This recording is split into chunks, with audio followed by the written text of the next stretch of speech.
O'zbekistonning eng chiroyli, eng nufuzli bayrog'i. Nima uchun bayroqni yerda oldingiz? Assalomu alaykum. Nima uchun maslayim kerak?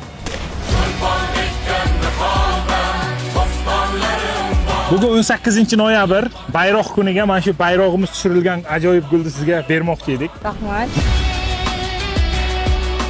Ko'p inson befarq bo'ldi-da. Rahmat.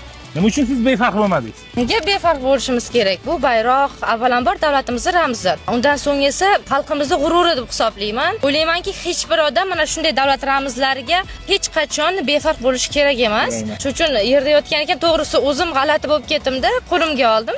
Har bir fuqaro o'ylashimcha shunaqa davlat ramzlariga albatta bir hurmatda bo'lishi kerak. Biz qayerda bo'lishimizdan qat'iy nazar musofirda bo'lamizmi, o'zimizda, vatanimizda bo'lamizmi? Qachonlarda shu bir bayrog'imizga ko'zimiz tushsa, etimiz jimirlab ketadi-da. Ijtimoiy tarmoqlarda kuzatib borardim. O'zim kutmagandim. Mana shu hamkorimiz Seven Saber'dan mana shu davlatimiz ramzi bayrog'imiz tushirilgan ajoyib kepka sizga.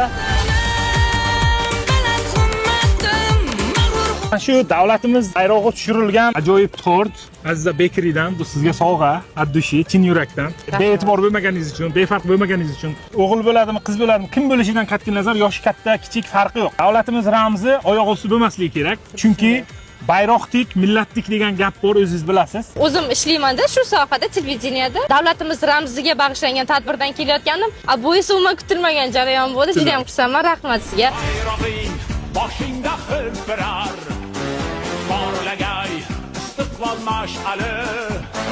Bayrog'ing boshingda hilpirar. Porlagay istiqlol mash'ali.